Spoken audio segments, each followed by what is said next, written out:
welcome to the December 2024 edition of Upfront and Real, brought to you by Ohio Cooperative Living Magazine and Ohio's Electric Cooperatives. I'm Karen Whitney, Director of Communications, and I have two men with me today, our current and incoming CEO of the cooperatives, and we're here to talk about winter. It's here at our doorstep, and we always think about reliability come this time because of the cold winters we've had in the past. So I wanted to, both of you, please contribute. The report from NERC, the North American Electric Reliability Corporation, just out.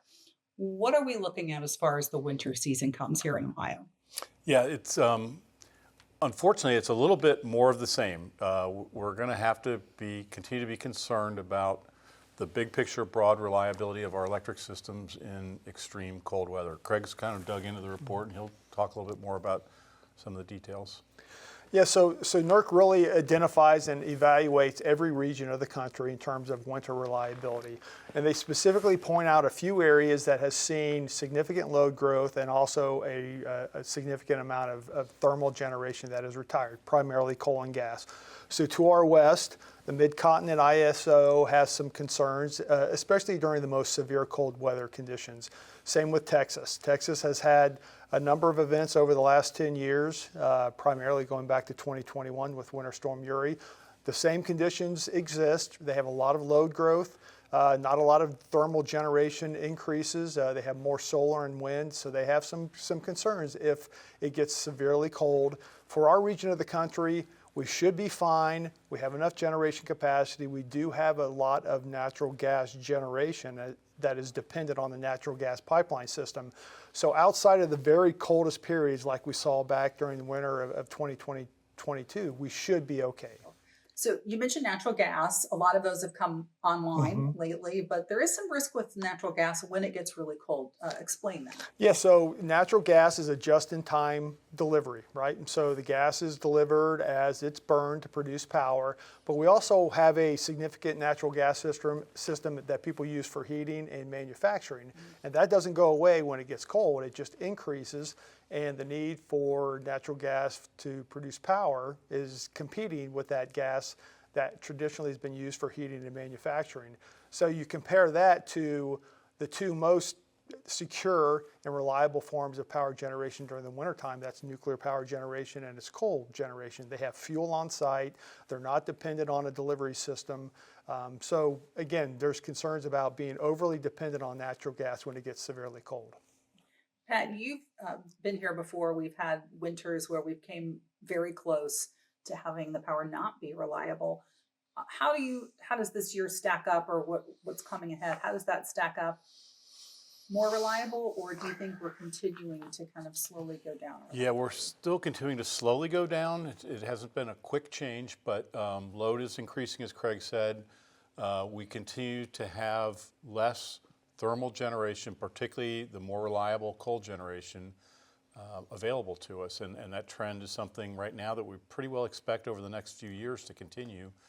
And so natural gas is going to play a bigger role, but it is prone to shortages during these extreme weather events. And so I think that's going to continue to be what our members need to look out for, is during extreme weather, we need to be prepared, be ready to conserve energy, and to take emergency actions if necessary. So for cooperative members, what's the one thing they can do to try to help stave off any issue with reliability to conserve energy? Yeah, I think what we'll do is really, there's only so much that end consumers and end members can do, right? But we will communicate if we have information coming from our grid operator, from the transmission owners, that they have concerns about reliably meeting the demands of electric consumers.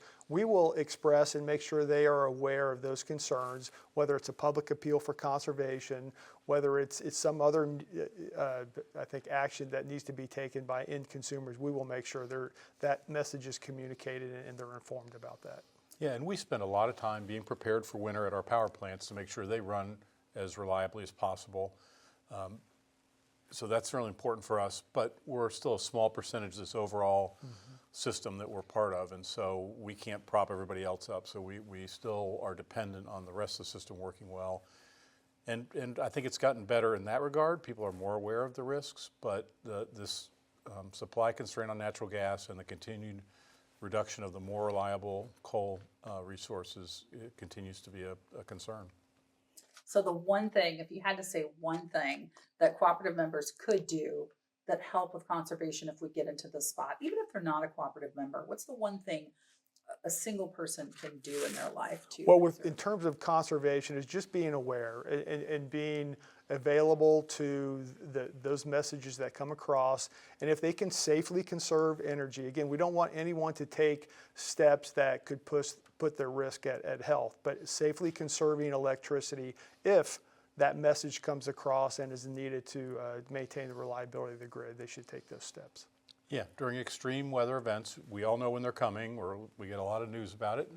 You know, let's just take common sense approaches to try to use a little bit less where you can safely do it. Like Craig said, you can turn down the thermostat a couple degrees, turn off a few lights, use a few less appliances until you get through that extreme period.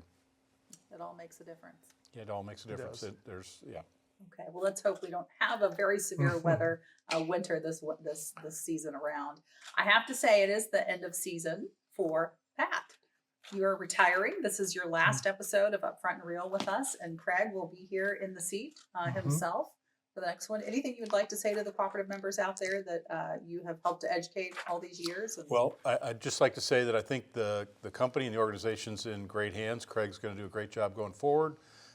We continue to do the things that we think are in the interest of our members, and we'll continue to do that going forward. And I've really enjoyed the opportunity I've had to work for you all, and I'll look forward to retiring with you and keeping warm during the winter. Somewhere warm, hopefully. Yeah. All right. Well, thank you everyone for watching. We appreciate it. Have a Merry Christmas, Happy Holidays to you. We'll see you next time.